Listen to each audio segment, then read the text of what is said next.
here. What's up, everybody? It's your favorite tank, car, Jeep things, favorite nerd, and today we are looking at MMC's Roadbuster based on, or at least inspired by, the more IDW design. We have a lot, well, I haven't decided yet. We might have a lot to talk about here, or we might not have a lot to talk about here, but either way, we're going to get through this thing. But let's start with accessories. So he comes with this one, like, long-range type rifle. It's cast in this green, which I do like, and then it has the silver and orange paint ass, which I also like on it. And then it comes with two of these missile launcher things, and these are fine. You get two of them. They're actually, it's pretty clever what they do with them, and you can do a lot of things. You can put this on here. You can plug this in under here, whatever way you want to do it. Like there's a lot of stuff that you can do with this, and I find that to be pretty cool. You get two of these, and you can also do stuff, different stuff with those as well, which we'll talk about here in a second. And then you get an alternate head. More of the green and orange look with the green chrome visor. That looks really good. So those are the accessories. And then there's a number of different looks that you can do with them. Here's one. I will say, like, I have a hard time getting this to line up right. I guess that's a little bit better. Like, it like wants to like swivel. I'm sure that, yeah, that's a bit better. So yeah, there's this. There's also, you can take this off and put them here. You can put them on the sides, I think. Yeah, and then you can also form a bumper, which I do think is pretty cool. So, like, that's just an interesting way to do business. I can definitely appreciate that. Let's get rid of the accessories and talk about this. As for this, it rolls. I will say, like, I'm having, there, maybe that's a bit better. Like, I am having a significant, there, that feels good. Like, you just gotta kind of mess with it until you get all four wheels. Like, it came, see that one? See that one's still off? There you go. Now let's see if I can get the other. All right, there we go. Paint ass wise, it comes with a fair amount. We have these blues in here, this brown, and then some orange back here, orange on the back. It's, you know, this isn't the most, like, it's an interesting conceptual vehicle in terms of its history and stuff, but it's not, you know, it's usually just a brick, right? There it is next to Tiger Tracks, and I think it's a decent enough size. Not that you would use it for a masterpiece or whatever, but I think it's a decent enough size. Underneath, it's fine. And I want to say that this piece here in packaging comes flipped up. It's supposed to be down, but it's a little difficult to get down. It's not a big deal either way. Like especially with the bumper there, you'd never notice it, but still worth noting. And then the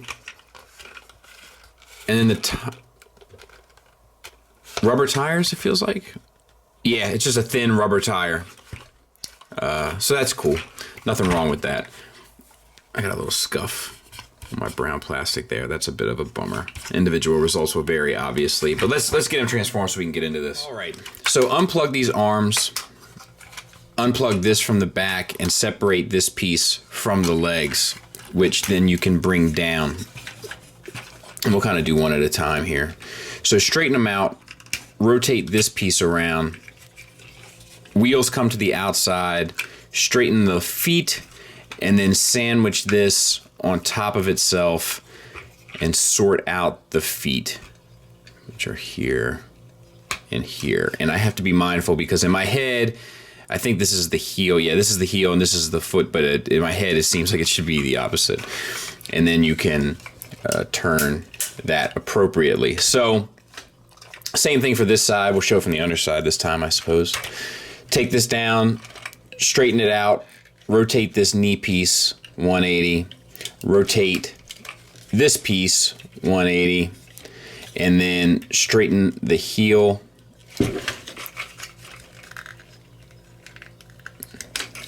and straighten the foot. Collapse this in on itself, turn the heel, turn the foot. For the upper body, split the arms and bring them around. Take these pieces. They're on ball pegs, which is a little obnoxious, but line them up there and then rotate these around. All right. This piece comes down and plugs it down here at the bottom. There. The head comes forward this piece goes in, and then this whole section rotates down and plugs into the back. You take your thing here, close that up, and there you have him. We'll clean him up. We'll take a look at him. The head is on a ball peg. The ball peg is on a piece that hinges. The ball peg is really tight, and there's not a lot of room to wiggle around, but you still get up to there and down to there, which I think works fair enough. As for the head itself, it's brown plastic and orange plastic with a green chrome paint on for the visor again. Looks fine. This is like a glossy coat on this plastic here, which is a little strange because it's not glossy anywhere else, which just seems a little weird to me, but I guess it's fine. And then you have, if you can get this butt flap up, you have a waist swivel. Now, if you extend all this here in the back, you know, you can get much more out of it, but then you got to clean up and cover down as you go. Let me back out a little bit here. So, you know, that's not the prettiest. Let's close that back up for now. Not a lick of paint. I mean, you get this gloss coat. Does that count? I'm not sure. Not a lick of paint on the pelvis. Shoulders, you get this silver accent. They're on ball pegs, as you saw inside the chest, so it's a little bit of a butterfly, but not much. And then they come out to a hinge that gets you out that far. Now, a buddy of mine who really loves MMC told me that the shoulders are really limited. I don't think this is all that limited, especially for a big, bulky figure. I kind of feel like this works okay. Like, I kind of feel like it's sufficient. You know, if it was a more agile figure, you know, I would have more of an issue with it. But I think that kind of gets the job done. The problem is that in order to get it to come out, you kind of have to move the angle of the ball peg. But even once again, I think it still works fairly well. We'll rotate that around. So it's a ball joint inside the chest that comes out to a hinge, and that's how it operates. This piece also hinges around it, but it's very tight, and all this stuff back here is a little clunky. But I think it all ultimately is sufficient. Bicep swivel, not a lick of paint.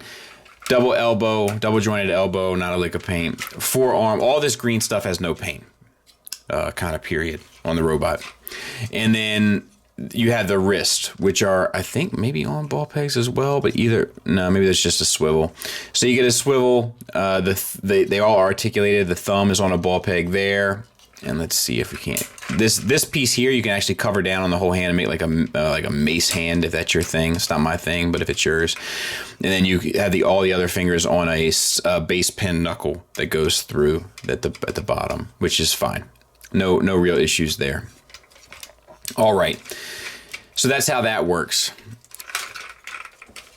Universals for hips, friction to the outside. Because of this, do these move? Okay, they move. Let's put those sideways. I'm not sure which way they're supposed to be, but let's put those sideways. I'm a little bit happier with that, I think. And then you get a wider range at the hips, and then you have a ratchet forward and back with a pretty decent range. A little bit limited out to the side, but once again, big bulky figure, I'm okay with it. We'll back out a little bit more now.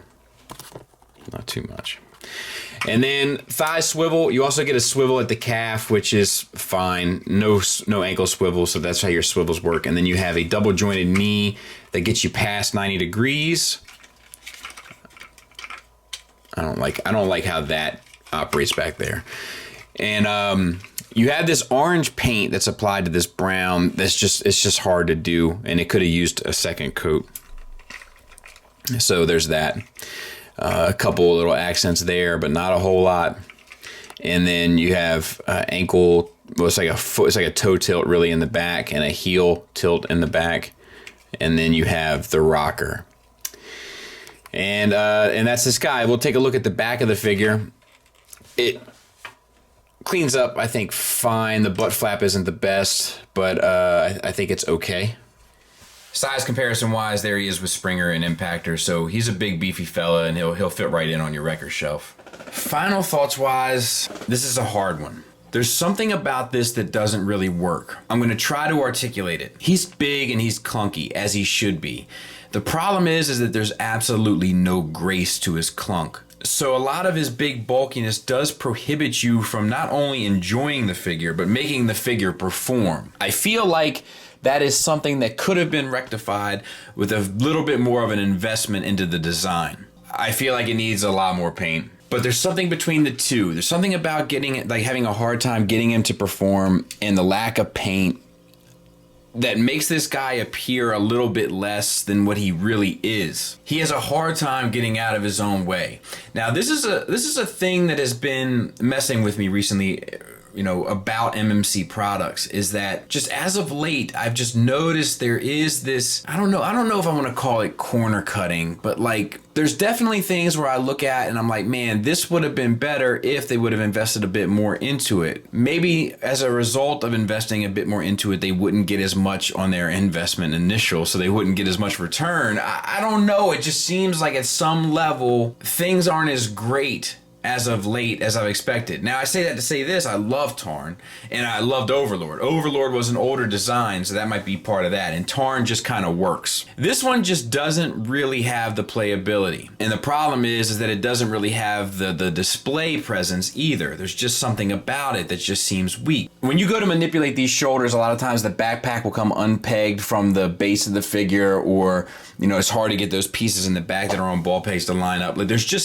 there's things about this that just don't work. And I can't put my finger on exactly what would fix it. But I can tell you that it doesn't necessarily feel like a premium product. It just sort of feels like it feels like a step up from Hasbro.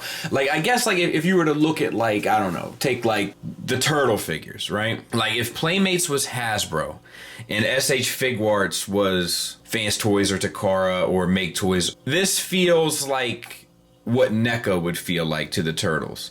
Like, it feels superior to Hasbro, but it doesn't feel as great as the Figuarts turtles. Do you know what I mean? Like, it's somewhere in this middle ground. So as I went back to edit this, I realized that what I was saying got a little convoluted. So I had another skit. We'll save it for another day. But for today, we're just going to re-illustrate with a visual guide or a visual aid. I needed them in school. I figured you might need them as well for this review. So, Playmates, Hasbro, NECA, MMC, SH Figuarts, better stuff.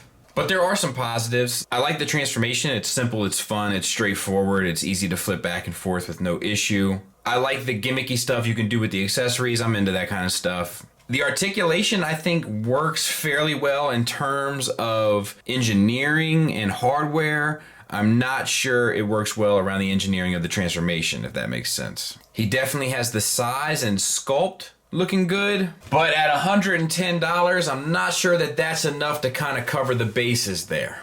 I don't feel like this feels like $110, so I can't give it my recommendation. But if you're good with all of the stuff that I've mentioned that works against this figure, once you get him kind of posed in a position that you're happy with and on your record shelf, I think that you'll be satisfied.